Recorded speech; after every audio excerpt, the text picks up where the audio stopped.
Kebakaran hutan masih mengepung wilayah Kalimantan. Sudah hampir 1 bulan kebakaran terjadi, tapi titik api makin meluas. Imbasnya, asap tebal menyelimuti hingga mengganggu kesehatan warga. Bergabung dalam diskusi kami untuk sore hari ini jelang pukul 6 sore waktu Indonesia Tengah, salah satu tim damkar yang sudah berjibaku untuk memadamkan api di kawasan Kalimantan Selatan, Muhammad Rijali, serta seorang warga Banjarbaru, Ahmad Zaini. Selamat sore, Bapak-Bapak sekalian dengan Tifal di Studio Jakarta. Suara saya terdengar jelas ya? Baik, terdengar jelas. Baik, Pak Zaini, saya mau tahu dulu posisi Anda di kecamatan mana di Banjarbaru, Pak? Gang, Pak. Oke, sejauh ini kebakaran di sana bagaimana dan efeknya terhadap kabut asap sudah semengganggu apa Anda di sana, Pak? Kebakaran untuk saat ini sangat parah, Pak. Bapak. Dan udaranya membuat kami sesak bernapas. Dan itu adakah anggota keluarga Anda yang juga sudah mengalami atau mengeluhkan gangguan kesehatan, susah bernapas, atau mungkin sampai harus dirawat dan semacamnya, Bang? Boleh cerita lebih banyak, Bang? Rata-rata di kampung kami ini, di Lianggang, sesak napas itu, Pak. Karena setiap hari terhirup asap-asap kebakaran lahan ini. Nah, Kalau mau dibandingkan, istri Bapak, silakan Bang, silakan dilanjutkan, Bang. istri Bapak, Mama, semuanya tuh terdampak asap tuh. Jadi susah untuk bernapas, asma lah itu. Kalau mau dibandingkan dengan tahun-tahun sebelumnya nih Bang, saya ingat kan 2015 dulu juga pernah kebakaran besar juga ya. Kalau mau dibandingkan dengan sekarang lebih parah yang mana Bang? Parah yang sekarang, Pak. Salahnya sini dekat terus dengan pemukiman warga, api-apinya. Tadi ada para kuda yang kena api tetangga. Ada yang kena huniannya udah ikut kebakar juga begitu Bang? Kenapa, Pak? Rumahnya ikut kebakar juga? Kena, Pak. Dapurnya tuh kena sudah. Tapi 3 pubuhan pemadam kebakaran, Pak Jeli dan rekan-rekan lain membantu Pak Polisi juga, TNI.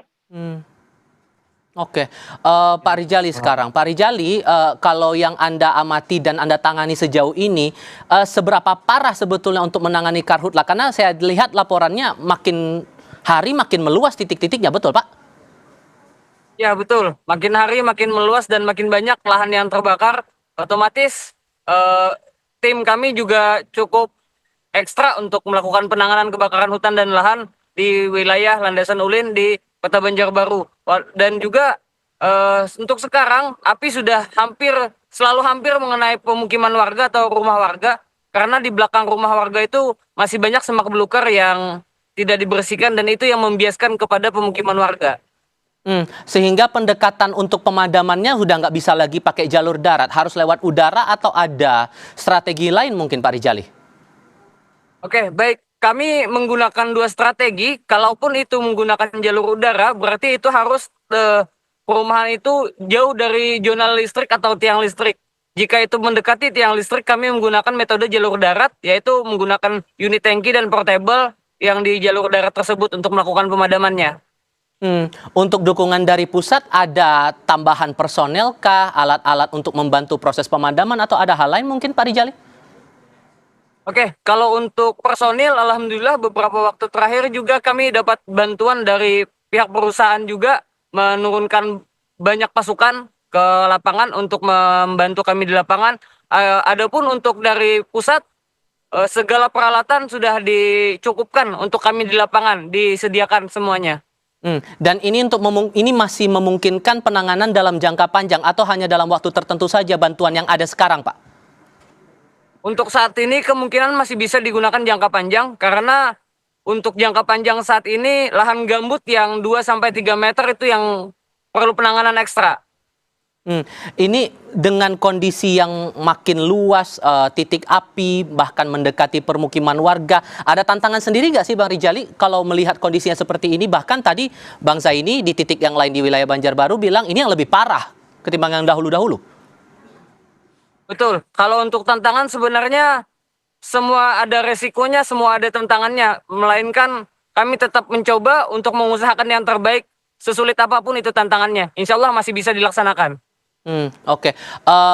Pak Zaini, kalau melihat kabut asap efeknya udah sebesar itu, Pak, kalau Anda melihatnya bantuan-bantuan yang didatangkan dari Pemda atau dari pemerintah pusat sudah cukup atau belum?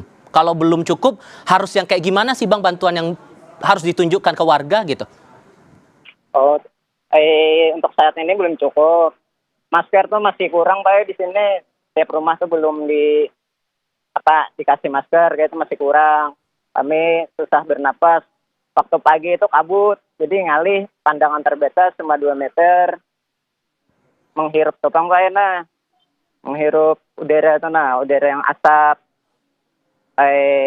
Untuk bahan pemadam sudah cukup sudah.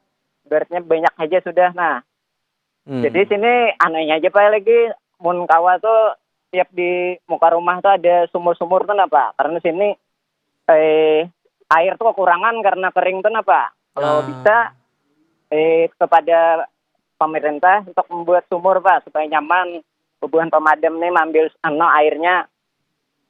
Biar gampang untuk memadamkan api di situ ya. Tapi kalau sejauh ini Pak Zaini, Anda udah merasakan gangguan kesehatan atau sesak napas dan semacamnya gara-gara kabut asap beberapa hari ke belakang ini? Iya Pak. Karena asap ini asma tuh Pak, susah bernapas, badan selemas Pak, terhirup udara kabut terus Pak, asap. Oke. Saya berharap Pak Rijali dan Pak Zaini dalam keadaan sehat, walaupun ini betul-betul cukup menantang, harapannya bisa pemadaman api di lahan-lahan yang terbakar dan efek dari kabut asap ini bisa segera reda. Pak Zaini, Pak Rijali, terima kasih banyak ya sudah berbagi cerita bersama kami. Sehat selalu untuk Anda berdua. Selamat sore.